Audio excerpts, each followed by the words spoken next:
It's a beautiful quote from Pope John Paul II, which states, "The proper ecological balance will not be found without directly addressing the structural forms of poverty that exist throughout the world." We do well to ask, who is hurting most as a result of this decision? Who is in greatest need as a result of a particular crisis?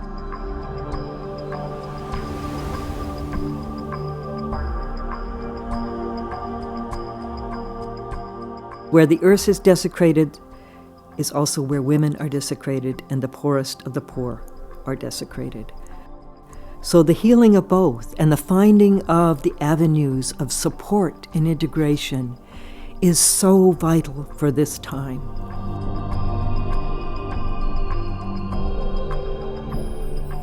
Money seems to be the only way to really measure the worth of anything.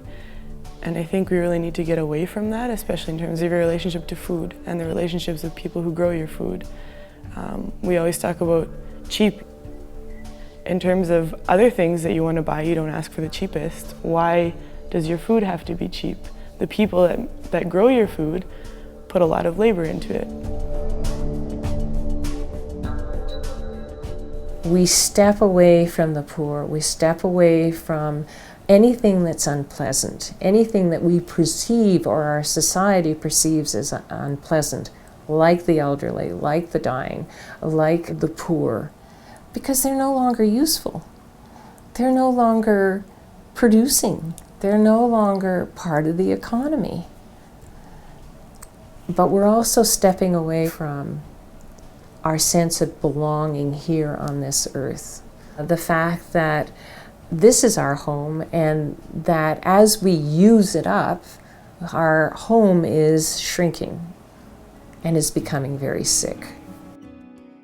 I would say that we are, as Scarborough missioners, we try to be on the side of the poor and marginalized peoples of the world, to live in solidarity with them.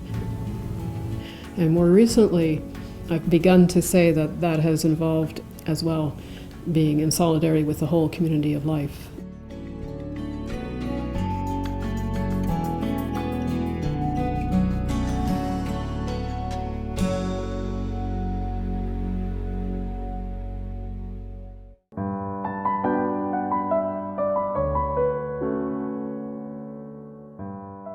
My motto as a bishop is a twofold motto. The scriptural part of it is verbum vitae, the word of life. The word that God speaks is a life. And the other part of the motto comes from Thomas Merton. And it's mercy within mercy within mercy.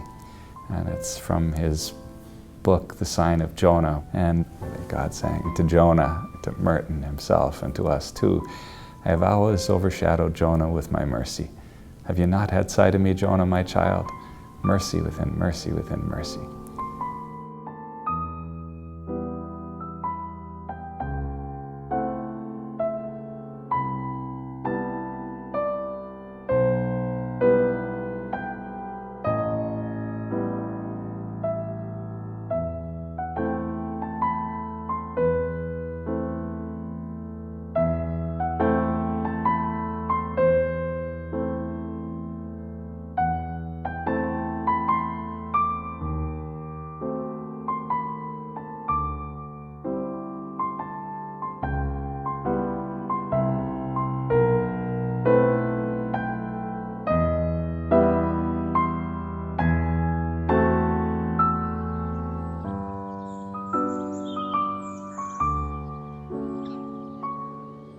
What is that word that God speaks? Well, that word is life, and that word is mercy.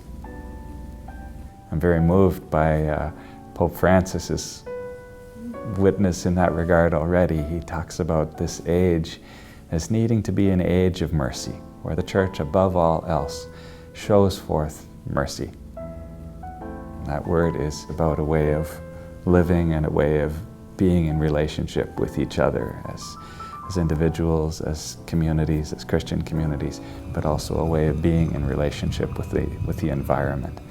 And that mercy that we are shown by God and which we are called to show forth has to reach out and include the environment.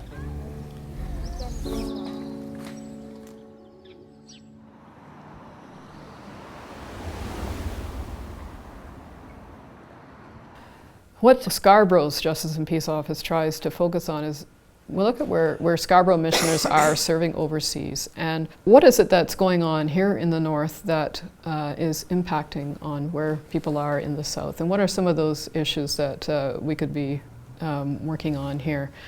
And what I do now... One of the charisms of Scarborough today is working along the lines of ecology. When I was in Brazil, or working in Brazil, one of the big things there, one of the issues is the deforestation of the jungle. The burning and the clear cutting of the Amazon forest to raise cattle. And this is very controversial within Brazil. In Malawi, in Africa, in the Andes with the glaciers melting, even in the Amazon area, which is under threat of drying and turning into a savanna. You know, addressing our lifestyles and policies that have an impact on people in the global south. So ecological justice and climate change is the first priority. And I would say it's a faith issue for Christians everywhere. Next thing I knew, someone was asking me, would the sisters have a site for the community garden, because they couldn't find uncontaminated soil. And it has evolved from about 6 plots to now 70 plots. It's going to be 80 at the end of the year. And we have a wonderful partnership with the food bank for the county.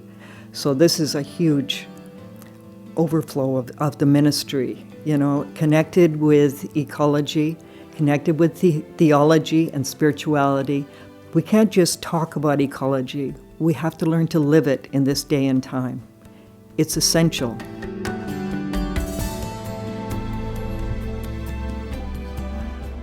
One thing I like about hospice is that everybody has their own room, and there's a door to our hospice where the bed can go outside onto a patio. And so if they want to be outside, they can be outside. And one person died outside late November, and she just loved it, being outside on the patio. And the family were able to be present to her as she died outside. And this was so lovely, because that's where she wanted to be.